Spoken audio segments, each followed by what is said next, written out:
zaman Ki Hajar Dewantara, zaman Kiai Haji Ahmad Dahlan itu sudah menerapkan seperti itu, sudah menerapkan deep learning. Tapi dulu namanya belum terkenal ya, deep learning. Sebelum ada joy learning disebutnya dengan fun learning ya, gitu teman-teman. Jadi sehingga ada banyak metode ya. Jadi ingat ya teman-teman ya, kurikulum kita adalah kurikulum nasional, masih menggunakan kurikulum merdeka. Merdeka. Jadi kita tidak lagi menggunakan tema nasional gitu. Itu kalau di grup nih se-Indonesia gitu kan, teman saya itu yang dari Aceh nanya misalkan, teman-teman di bulan Januari ya, kita sekarang temanya apa? Langsung pada nyautin tuh yang dari Kalimantan, yang dari Sulawesi, rekreasi gitu kan. Bulan Desember, teman-teman kita temanya apa nih? Binatang. Langsung se-Indonesia binatang semua. Binatangnya binatang apa? Darat, laut, udara gitu. Kalau sekarang enggak. Sekarang kalau ditanya, teman-teman sekarang temanya apa? Bebas lah, terserah kita maunya apa gitu kan. Kadang-kadang ada yang nyautin nih, tergantung muatan lokal bunda sekarang apa. Nah jadi nggak terjawab seperti zaman dulu ya. Kalau zaman dulu kan misalkan bulan Januari temanya rekreasi, wah semuanya rekreasi. Yang kasihan lagi orang Aceh tuh sama orang Anyar, lagi kena tsunami, tapi ditanya temanya apa, rekreasi. Aduh kayaknya sedih amat ya. Nah gitu teman-teman, jadi tema itu harus berdasarkan muatan lokal atau kejadian atau isu-isu yang sekarang ada di daerah masing-masing. Jadi kalau misalkan di Aceh itu ada tema tsunami gitu kan, ya kita ganti temanya dengan mitigasi bencana gitu. Kalau zaman dulu kan, se-Indonesia rekreasi, se-Indonesia kebutuhanku, se-Indonesia lingkunganku. Nah, sekarang enggak, sekarang kurikulum merdeka temanya tergantung jadi kebutuhan atau muatan lokal masing-masing gitu. Nah, metode PAUD ini berdasarkan pendekatan ajaran Islam, bisa jadi panjang itu ceritanya. Udah mau jam 8. Yang pertama, mendidik melalui kebiasaan. Ini bagus nih, mendidik melalui kebiasaan. Disebutnya dengan metode pembiasaan. Nah, metode pembiasaan ini biasanya digunakan oleh guru-guru TPA ya, guru-guru TPA. Nah, biasa juga nih oleh teman-teman semua. Teman-teman melakukan metode pembiasaan nggak di sini? Kira-kira pelajaran apa yang menggunakan metode pembiasaan? Apa? Siapa yang bisa jawab? Di manakah kita menggunakan metode pembiasaan? Di saat apa nih pembelajaran kita menggunakan mendidik melalui kebiasaan atau disebut dengan metode pembiasaan? Ada yang baru dengar atau ada yang sudah pernah mendengar? Baru dengar atau sudah pernah tahu itu yang disebut dengan metode pembiasaan? Doa sebelum makan. Nah, ya betul. Cuci tangan sebelum makan ya. Membuka sepatu. Terus apalagi? Sikat gigi. Sikat gigi mah kan nggak tiap hari itu mah. Baru sikat gigi belajarnya ternyata nanti lama-lama sikatnya mekar terus gitu.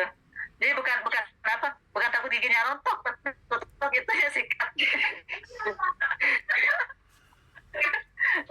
Ini metode pembiasaan itu biasanya kita taruh di jurnal pagi ya kan teman-teman. Nah, setiap pagi kita membaca dan mengaji. Biasanya suka ada yang begitu ya. Ini dari ruang lingkup besar gitu ya. Rata-rata guru-guru di Indonesia itu setiap paginya itu adalah jurnal pagi. Jadi ada yang berbaris, itu menanamkan kedisiplinan tadi ya. Lalu ada yang pagi-pagi dimulai dengan mengaji dan membaca gitu kan sebelum ngaji gitu. Itu disebut dengan metode pembiasaan. Nah, itu nanti kalau teman-teman membuat skripsi gitu ya atau membuat jurnal bisa dipakai gitu ya. Melakukan jurnal pagi dengan metode pembiasaan dalam meningkatkan kedisiplinan misalkan kayak gitu. Nah, itu adalah disebut dengan metode pembiasaan. Atau misalkan setiap sebelum pagi-pagi kita hafalan nih. Hafalan dari surat Anas atau surat An-Naba ya, hafalan setiap pagi ya. Nah, itu disebut dengan metode pembiasaan.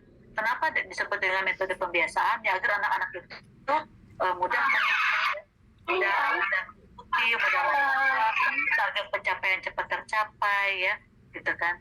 Jadi jadi proses peningkatan itu makin cepat ya dengan metode pembiasaan. Nah, jadi seperti itu.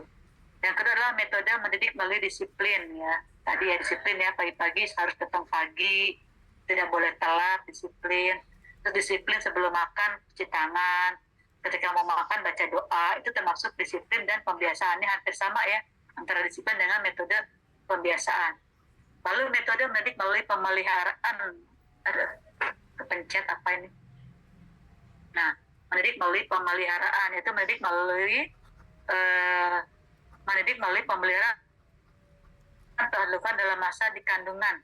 Oh iya, dengan masa kandungan ya, pemeliharaan. Jadi didikan seorang ibu dalam masa prenatal atau kandungan itu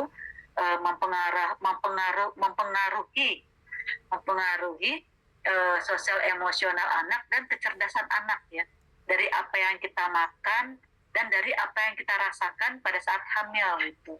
Makanya itu orang hamil itu harus hati-hati banget ya, terutama buat orang yang tinggal di kampung, termasuk dengan penglihatan gitu.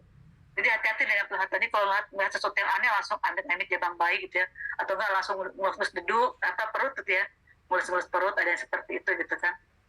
Nah ini memang pengaruh teman-temannya ketika kita hamil gitu ya. Ini udah jam berapa nih? Mungkin nanti lain kali lah saya kasih pengetahuan lagi kenapa sih ini berpengaruh ya dalam pemeliharaan berkaitan dengan sosial emosional anak, berkaitan dengan fisik ya, fisik motoriknya nanti gitu. Lalu mendidik melalui keteladanan, ini teman-teman tahu semua ya tadi kita udah tahu ya tentang keteladanan. Teladan kita terutama seorang guru memiliki teladan orang tua ataupun uswah kita, yaitu Nabi besar Muhammad SAW sebagai keteladanan. Nah, tidak begitu. Jadi kan guru itu disebut role model ya. Guru adalah role model gitu. Jadi guru juga sebagai teladan ya, sebagai peniru. Jadi anak itu kan peniru ulung. Jadi itu sering meniru bagaimana gurunya gitu kan. Kalau gurunya selalu rapi gitu kan, gurunya selalu tersenyum, itu menjadi teladanan bagi siswa kita gitu kan. Lalu mendidik melalui nasihat dan cerita, mendidik melalui nasihat dan cerita ya teman-teman. Ini mungkin dalam metode bercerita gitu kan, setiap pagi. Mungkin di sini ada kan yang menjurnal paginya, membacakan buku cerita gitu ya. Ada. Atau enggak memberikan, memberikan pertanyaan pemantik ya, dimulai dari metode berbasis cerita. Ada kan pembelajaran kurikulum merdeka ini memang lebih banyak literasi ya. Jadi metode mendidik melalui nasihat atau bercerita. Lalu metode melalui targab dan targib. Targab ini itu diarahkan sesuatu yang baik mendapatkan sesuatu hadiah, sedangkan apabila berbuat baik mendapatkan hukuman gitu ya. Ini kalau di luar negeri disebutnya mendidik melalui reward and punishment gitu. Nah kalau di ajaran Islam disebutnya dengan targab dan targib. Teman-teman tahu kan reward? Oh ya, reward ya, gitu kan. Lalu punishment gitu. Jadi mendidik melalui diarahkan ya, apabila dia berbuat baik mendapatkan kebaikan atau reward gitu ya. Misalkan hari ini mewarnai ya, barang siapa yang mewarnainya, barang siapa namanya, lagi acara apa kali.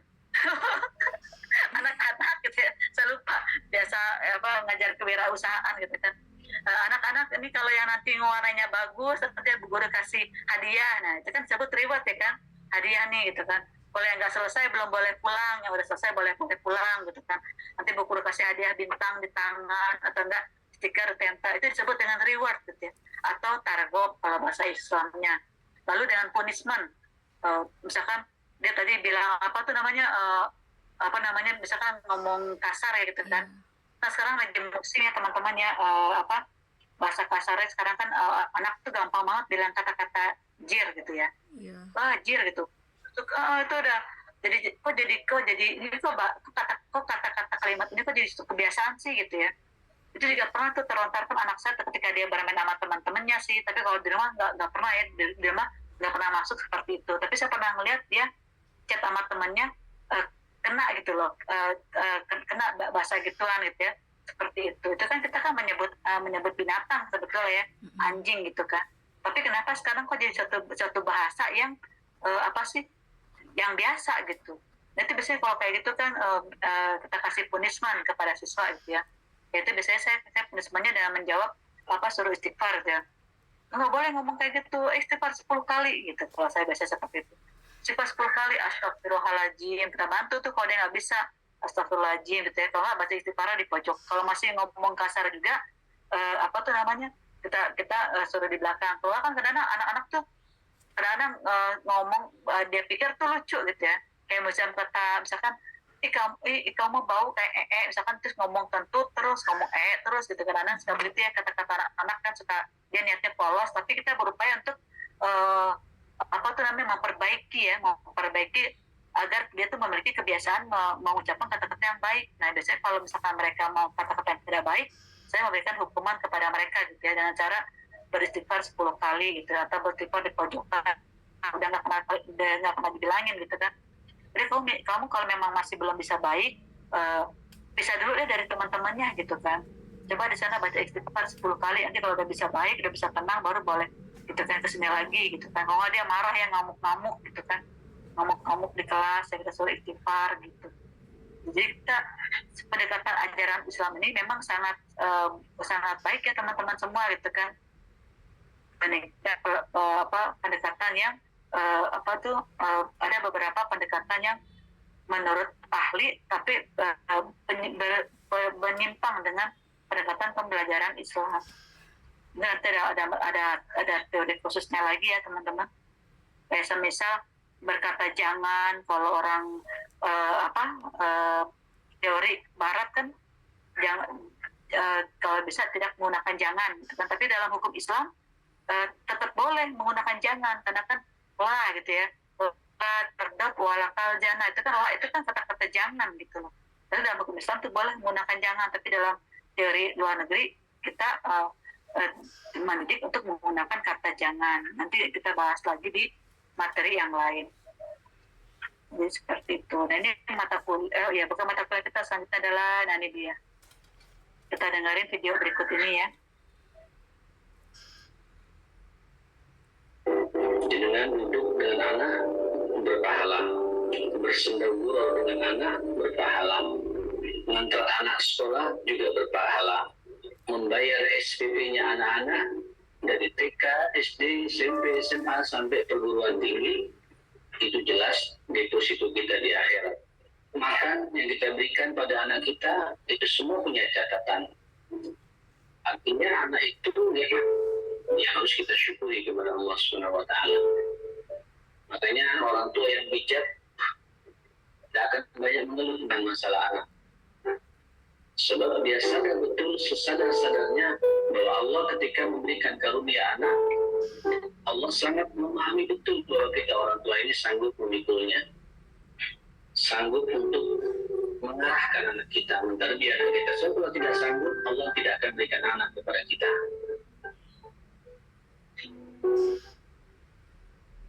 Nah ini teman-teman ya. Jadi berarti memang ya tadi ya kayak Mbak Sulia punya anak, Mbak Sulis apa Sulia, saya lupa namanya, Mbak Sari siapa gitu ya, punya anak 3, itu memang Allah udah tahu bahwa kita tuh sanggup ya memiliki anak kita seperti itu sebagai rahmat, sebagai rezeki. Nah sama halnya dengan pada saat kita mendapatkan siswa ya, karena tiap tahun kan siswa kita beda-beda Bu ya. Tahun ini alhamdulillah anak saya pada anteng-anteng gitu, aduh senang banget kan ya, kayaknya berkah banget gitu. Enak banget anaknya anteng-anteng. Tahun berikutnya Masya Allah, aduh pusing gitu. Tahun ini dapat muridnya siswanya pada pecicilan, lari-larian gitu kan. Nah, itu Allah tuh tahu gitu bahwa kita nanti sanggup gitu, nanti kita akan sanggup mengatasi semua ini gitu. Jadi bukan anak kita aja ya punya anak 3, 2, 5, tapi ketika kita mendapatkan siswa itu juga sama gitu. Itu sebagai ujian gitu kan kadang-kadang ya. Kayaknya kalau dapat siswa yang anteng, udah kayaknya dapat rahmat dari Allah. Anak saya alhamdulillah enak banget anteng-anteng gitu ya tahun ini gitu, udah kalem-kalem, nurut-nurut gitu kan, gak banyak yang pecicilan. Begitu tahun depan tiba-tiba itu kayaknya dia ABK deh, dia mah hiperaktif deh, kayaknya dia kurang perhatian dari orang tua. Pokoknya ada aja alasannya kita untuk menyalahkan anak gitu ya, padahal enggak gitu. Padahal memang Allah udah yakin gitu ya, tahun ini kita tuh bisa gitu ya mendidik anak-anak kita tersebut menjadi anak yang berguna dan bermanfaat untuk masyarakat ke depan gitu kan. bahwa Allah tuh tahu bahwa kita tuh yakin dan bisa. Dan juga ujian buat kita ya. Berarti kita tuh harus disuruh untuk belajar lagi ya. Belajar lagi bagaimana menyikapi sifat-sifat atau karakter anak-anak kita di pada saat ini atau nanti tahun depan atau yang kemarin gitu.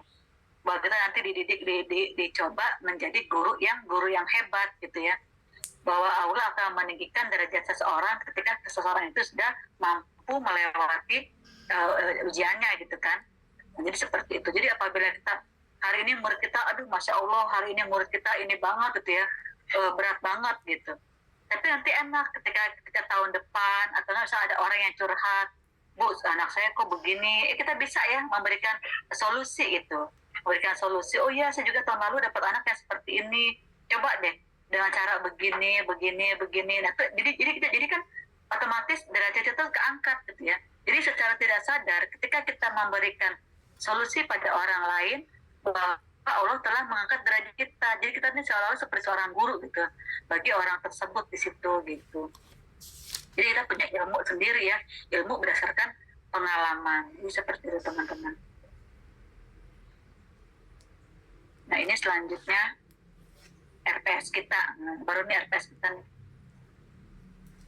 Di mata kuliah kita yang pertama tadi ya udah ya teman-teman ya, tentang mengenai integrasi AIK. Besok kita akan belajar memahami hakikat AUD, landasan penjelasan PAUD, komplement dan kebijakan PAUD, lalu memahami tujuan dan fungsi PAUD, memahami teori-teori perkembangan PAUD, ya, memahami pendekatan dalam PAUD, prinsipnya seperti apa aja, asas pembelajarannya, memahami pengembangan kecerdasan jamak melalui bermain. Lalu nanti hari ke-8 kita UTS, jadi di sini nggak saya tulis ya. Ke-8 kita UTS, ke-18 juga UTS, UAS ya, 18 kita UAS. Ini nanti ke-9 layanan PAUD formal dan non formal ya. Lalu memahami penerapan program PAUD yang disebut dengan holistik integratif. Lalu memahami 6 aspek perkembangan. Ini jadi masalah ya, masalah buat semua guru-guru yang kurang belajar ya. Yang dulu nggak pernah belajar KD, tahu KD? Bukan KDI ya, yang tadi Kusdayanti ya. Kalau teman-teman belajar sering bikin RPP KD ya, KD 11, KD 3.1 itu teman-teman tahu nih, paham betul 6 aspek. Tapi sekarang banyak yang nggak paham. Karena apa? Karena nggak pernah buka KD-KD tersebut, nggak pernah buka STPPA ya, nggak pernah buka indikator. Nah ini jadi permasalahan. Jadi akhirnya ketika kita nggak paham ya 6 aspek perkembangan anak, jadi kita pas bikin raport nggak bisa penilaian gitu, bingung yang mau dinilai apa gitu ya. Ketika kita bikin RPP juga bingung bikin tujuan pembelajaran apa gitu kan, isi raport apa, karena memang kita kurang memahami dalam 6 aspek perkembangan. Ini waktu nanti kalau saya tanya satu-satu udah paham ya, kognitif apa aja, agama budi pekerti apa aja gitu. Nah teman-teman mungkin berpikir ya, Buniken ini kan udah apa namanya, ini kan udah apa disebutnya K13 itu, kita kan kurikulum merdeka gitu. Nah pasti teman-teman ada nggak yang berkata begitu kira-kira dalam hatinya gitu ya? Apa nggak ada, apa diam aja ya? Pasrah ya, nerima apa adanya dari Buniken gitu. Ini kan masuk perkembangan yang tahun lalu Buniken. Kalau guru yang sering belajar pasti komplain ke saya gitu. Pasti saya balas ya, coba dia buka permen yang terbaru nih, permen 2025 ya, tentang pendekatan deep learning. Nah di situ kita harus paham tentang aspek perkembangan gitu loh. Jadi sebelum kita memahami 3 CP gitu ya, CP nilai agama budi pekerti, jadi literasi, dan STIM, ini berdasarkan semuanya ini, ketiga CP ini diambil dari 6 aspek perkembangan anak teman-teman semua gitu.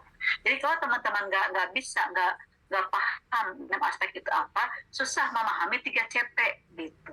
Jadi kalau teman-teman paham 6 aspek perkembangan, maka teman-teman akan paham 3 CP tersebut. Jadi makanya di sini saya mengulang lagi materi 6 aspek perkembangan. Menurut teman-teman ini udah lampau gitu ya. Tapi kalau di luar negeri ini masih terpakai loh. Kalau di luar negeri ya, pembelajaran baik di Finlandia atau di Singapura ya, atau di Brunei, dia masih kepake teman-teman anak perkembangan. Jadi karena susah ya menilai anak itu dengan cara apa tuh namanya, pakai CP-CP itu susah. Tapi kan kalau kita, oh kognitifnya dia kurang, oh bahasanya, oh fisik motoriknya gitu ya, oh sosial emosionalnya tuh enak gitu. Nah di luar negeri itu masih kepake. Nah kita jangan sok-sokan, oh 6 aspek nggak kepake. Nah itu berarti guru yang nggak paham tuh, guru yang nggak tahu tentang perkembangan anak gitu. Dia menganggap bahwa ini udah kuno. Itu salah besar gitu ya. Justru 6 aspek ini sangat penting karena di luar negeri tetap kepake gitu. Ketika teman-teman jalan ke Malaysia, jalan ke Brunei, kemanapun juga, 6 aspek itu tetap dipakai gitu, ketika kita memberikan penilaian kepada anak. Oh ini bagus nih kognitifnya bunda, dia bisa mengenal warna, oh otak kanannya udah bagus, oh otak kirinya juga bagus, oh dia kidal, berarti dia cenderung pada otak kanannya nih, nanti dia pintar berbahasa. Nah itu kan sama dengan 6 aspek perkembangan, sama ketika teman-teman mengenal kognitif gitu kan. Terus tiba-tiba ada orang tua yang datang, bunda maaf ya nih anak saya speak delay, nggak bisa bicara gitu. Nah itu kan berarti kan teman-teman paham bahwa speak delay itu termasuk pada perkembangan bahasa ya kan. Bagaimana cara kita mengatasi anak yang speak delay gitu kan. Dan permainan-permainan apa untuk mengatasi hal tersebut. Nah ini nanti nih teman-teman ketemu nih sama saya nih di hari Minggu ya, tentang bermain dan permainan anak gitu. Ketemu saya lagi nanti di hari Minggu jam 10 kita masuk bermain dan permainan anak. Ini seru banget nih sebetulnya kalau materi saya. Kebetulan saya sering ditanya orang nih materi ginian gitu kan, sama guru-guru di grup WA PAUD. Mungkin di sini ada yang udah kenal saya ya. Siapa ya? Kemarin saya sempat lihat. Siapa yang udah kenal saya? Yang tahu saya, tahu saya. So tau banget ya, pede banget ya kayak artis. Bilang udah kenal saya.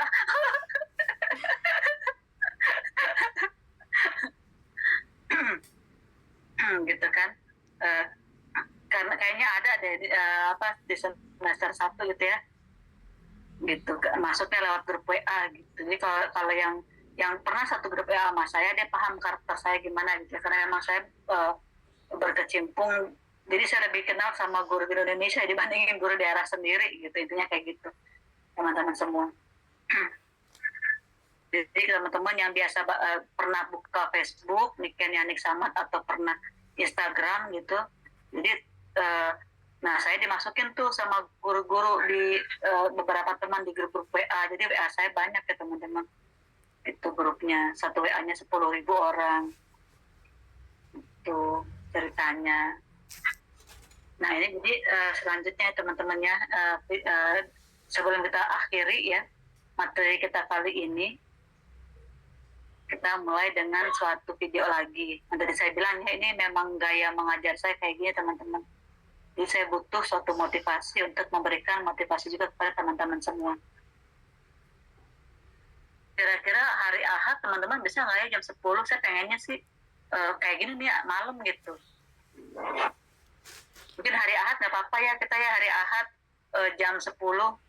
Kalau hari Senin mau nggak? Senin jam 7. Senin teman-teman ada cara nggak Senin? Senin. Jadi kan nanti kan 7 malam Ibu. 7 malam. ya kita Seninnya Kalau malam mah bisa aja, Bu. ya Senin aja ya, jangan Minggu pagi ya. Minggu pagi jam 10.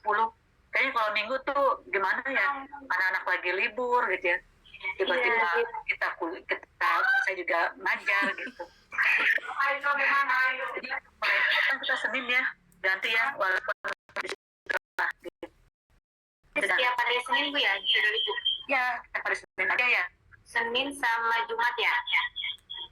Ini Kamis. Oh ya Kamis, Masya Allah. Itu malam Jumat ya Mbak Sari. Iya. Iya, kalau malam Jumat bener. Nggak Jumat salah. Iya, malam Jumat. Suaranya tuh double 2 Mbak Sari. Yang satu dimatiin ya itu audionya. Mungkin di HP-nya nyala kali ya suaranya, ini kedengaran 2. Ya kita dengerin ya mumpung memang waktu masih ada. Kita simak sama-sama.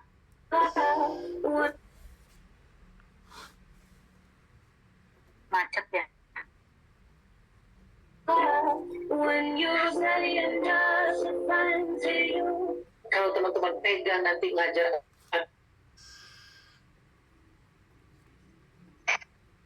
anak 0-15 tahun, jangan pernah main-main dengan anak umur 15 tahun. Karena potensi yang sangat luar biasa itu Allah berikan terbaik sepanjang hidupnya manusia, itu terbaik di situ. Makanya Khalifah Umar bin Abdul Aziz menempatkan guru PAUD, guru TKSD itu bukan guru yang biasa-biasa, teman-teman. Guru terbaik itu ditempatkan di usia terbaik. Kenapa? Karena Allah berikan yang terbaik. Khianat kita kalau kita tidak memberikan yang terbaik. Makanya gaji guru di zaman Umar bin Abdul Aziz itu gaji paling tinggi itu TK, SD. Ini di umur 0 sampai sekitar 7 tahun, sampai sekitar 4,5 tahun, 5 tahun. Ini anak-anak mampu mendengar. Itu hampir sekitar 4.000 kata-kata per hari. Dan berapa lama disimpan? Dia mampu simpan 10 tahun berapa. Dan itu Allah nggak berikan kemampuan ini umur-umur. Makanya para ulama itu mengatakan negara ini hebat atau tidak bukan tergantung dari perguruan tinggi, tapi tergantung seperti apa PAUD dan TK. Gitu loh. Negaranya hebat atau tidak tergantung seperti apa guru Al-Quran di usia PAUD dan TK. Nah, kita akan berubah negara ini ketika misalnya dari gaji guru PAUD, TK, SD ini jauh lebih tinggi harusnya dari guru SMP, SMA, dan perguruan tinggi harus. Nah, gitu ya teman-temannya, kalau di luar negeri sangat dihargai banget guru PAUD gitu. Termasuk di Jepang juga sama ya. Jadi gaji guru PAUD itu lebih tinggi dibandingin gaji seorang dosen gitu. Malah seperti itu. Tapi itu mah terbalik ya. Beban negara. Terbalik ini mah. Udah. Tapi kita mah termasuk guru PAUD itu termasuk amal jariah yang paling besar gitu. Amin. Jadi bukan gaji yang paling besar. Yang terima amal jariah yang paling besar saya bilang itu kan, karena mereka bisa baca dari usia PAUD sampai akhir hayat mereka gitu. Makanya sangat ini banget ya, saya disayangkan gitu ya ketika kita di sini kurang dihargai. Tapi ya nggak apa-apa lah, kan Allah kan maha kaya ya, rezeki bukan dari pemerintah tapi dari Allah. Paling seperti itu gitu. Kita ulangi lagi ya, tadi kebetulan macet ya.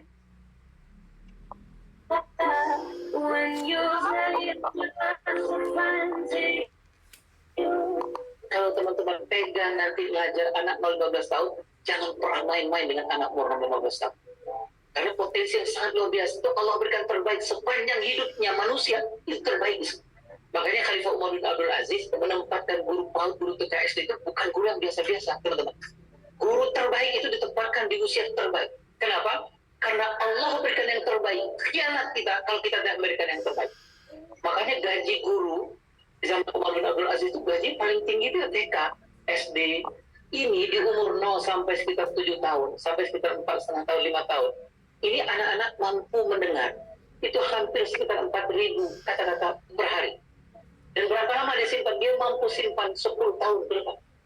Dan itu Allah nggak berikan kemampuan ini umur-umur. Makanya para ulama itu mengatakan negara ini hebat atau tidak bukan tergantung dari perguruan tinggi, tapi tergantung seperti apa PAUD dan TK. Gitu. Negaranya hebat atau tidak tergantung seperti apa guru Al-Quran di usia PAUD dan TK. Nah, kita akan berubah negara ini ketika misalnya dari gaji guru PAUD, TK, SD ini jauh lebih tinggi harusnya dari guru SMP, SMA, dan perguruan tinggi harus.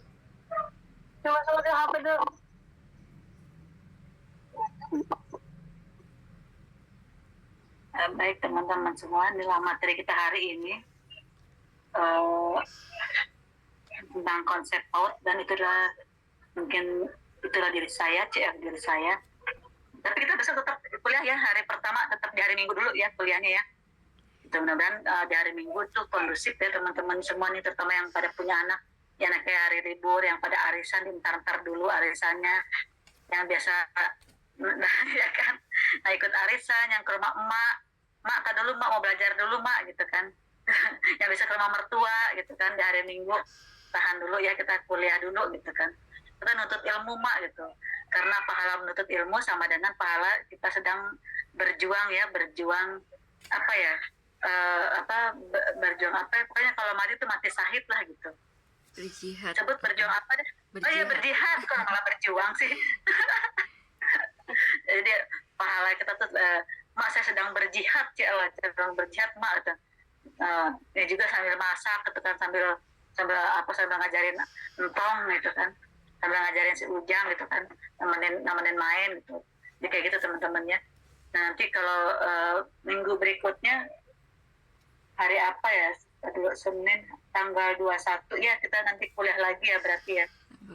Gitu. Hari Seninnya, karena saya Senin besok kebetulan menghadiri wisuda anak saya yang ketiga tadi di Bandung gitu. Kebetulan wisudanya hari biasa, kan ke Bandung di hari Senin, jadi nggak bisa ya untuk hari Seninnya. Tapi kalau tanggal 28-nya insya Allah bisa. 28 ya nggak bisa ya. Tanggal 4 ya, bulan Agustus ya kita mulai kuliah. Gitu. Baik, kita akhiri dengan membaca hamdalah. Alhamdulillahirrahmanirrahim. Assalamualaikum warahmatullahi wabarakatuh. Saudara langkah astagfirullahaladzim. Assalamualaikum Wassalamualaikum warahmatullahi wabarakatuh. Waalaikumsalam warahmatullahi wabarakatuh. Jadi, silakan kuliah selanjutnya. Semangat ya teman-teman. Semangat. Ya Bu, terima kasih Bu. Terima kasih banyak Ibu. Terima kasih. Terima kasih banyak Bu. Aku udah nggak ada ya. Terima kasih Ibu.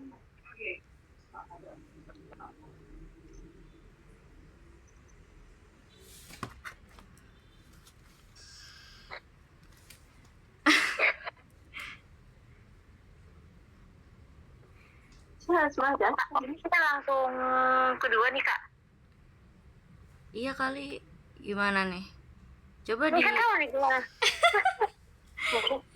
Berarti tetap di sini ya Kak. Iya, di sini Kan ya kayaknya. kita nggak mesti keluar lagi ya?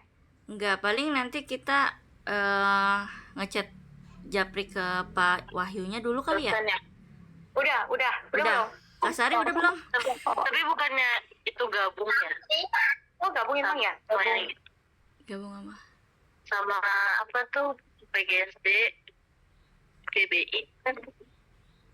Ya kalau gabung di room berapa, sama room sini juga? Emang iya? Gimana ketua?